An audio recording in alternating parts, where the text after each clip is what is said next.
This is the beginning of the recording of the Memoirs of George B. Cole. It had begun on June the 23rd, 1967, recorded at the speed of 3 3/4. It is entitled, "The Life I Have Lived." My earliest memory was when we were moving from a farm near Lacine, Kansas, where I was born, to the Stainbrook place. The Stainbrook place is located about 2 miles east of the Trading Post, Kansas, and 2 miles west of Amoret, Missouri. My brother Jim and I, who was just older, he was between 5 and 6, and I was between 3 and 4. We had a playhouse under an Osage orange tree, and it was a very convenient place for us, and we liked it very much. We had cleared away the thorns under the tree and found it very cool in the summer and warm up into the fall. Jim and I did not want to leave the place, so we decided we would hide away. The teams were hitched to the wagons. Everything was ready to go, but we could not be found. Bill, Marion, Dora, Tom, Perry, all were there, but Jim and George were missing. So we were called and called and called, but we did not answer. We had hidden ourselves in a feed box, a box about 4 feet long and 2.5 feet high, that was covered with a lid, in which food was kept for the pigs and other stock.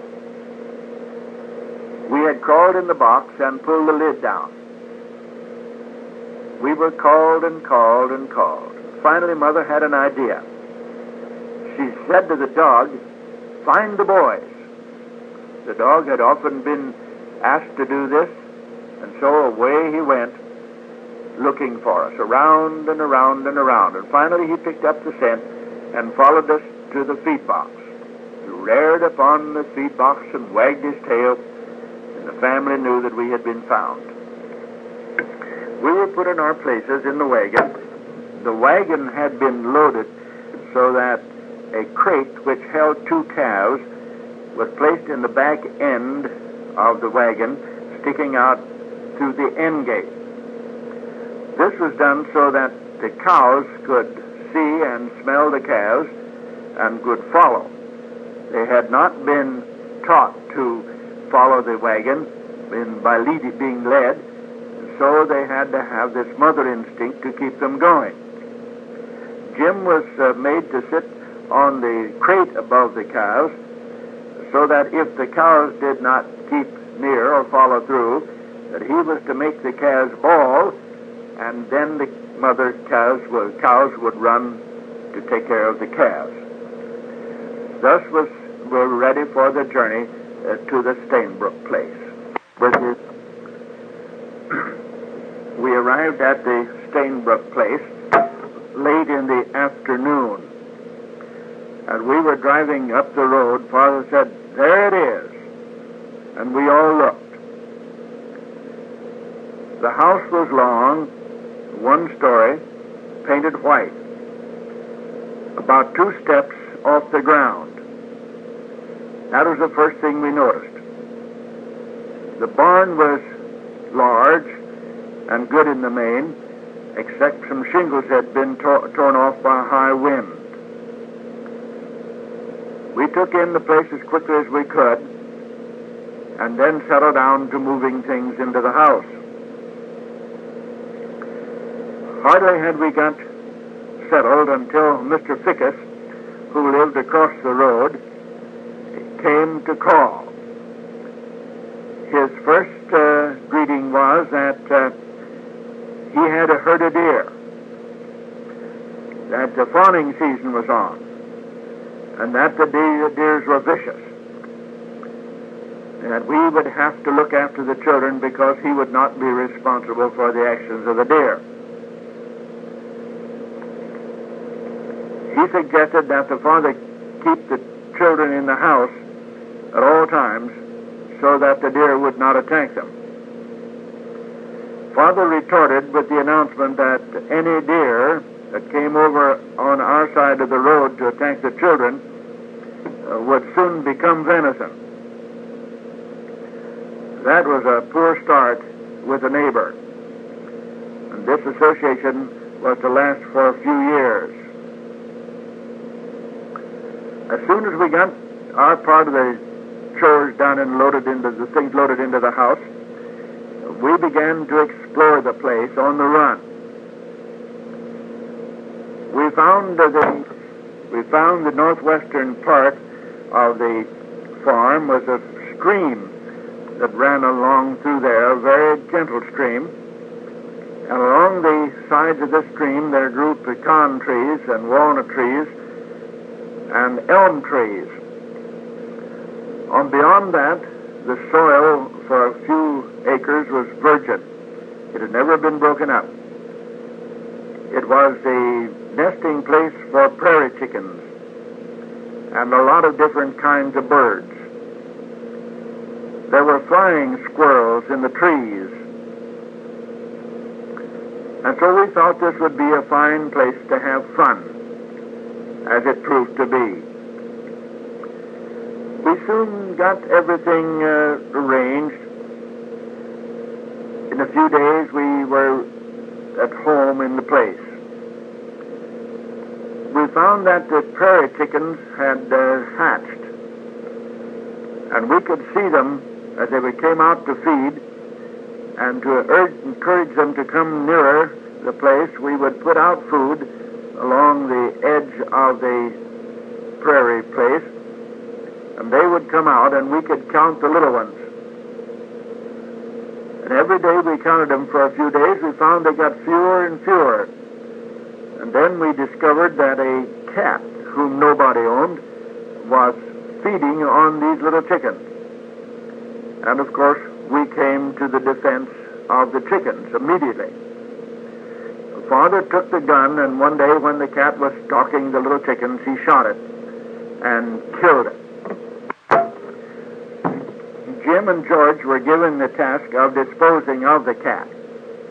And the older brothers told us that since the cat had 9 lives, we would have to kill it in 9 ways in order to keep it from coming back.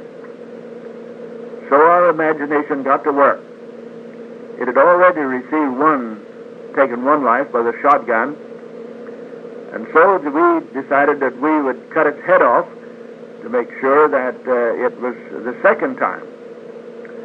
And then we immersed it in the stream and tied it down so it couldn't get away, and left it in there about an hour, and that was the third time.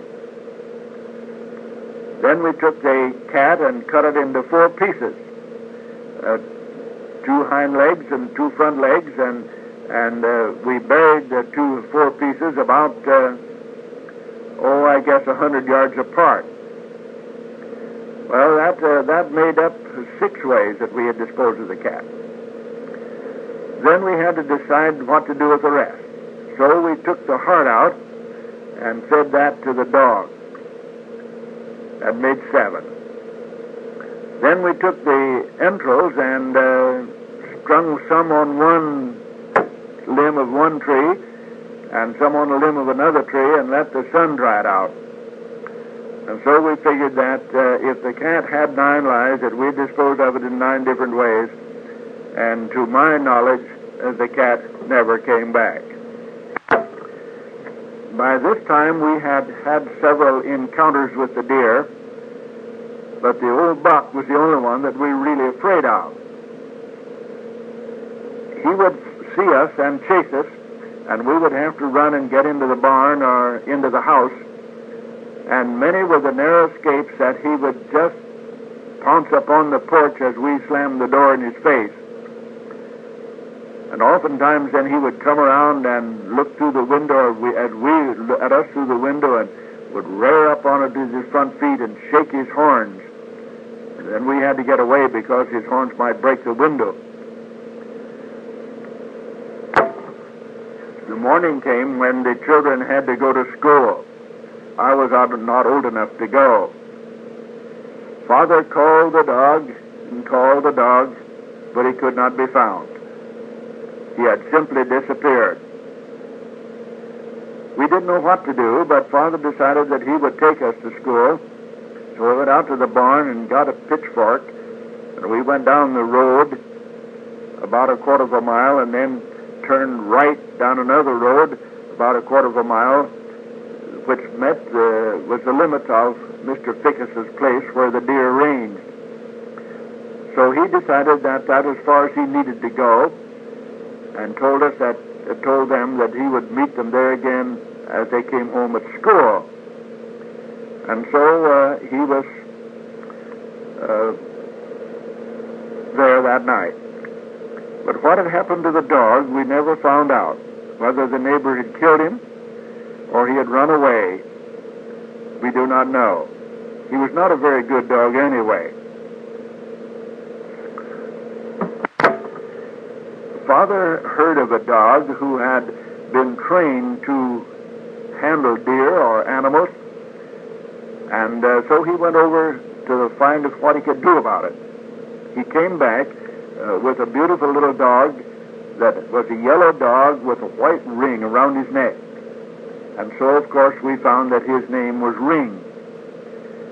He had been very trained, very well trained, and had an instinctive knowledge of what to do with animals.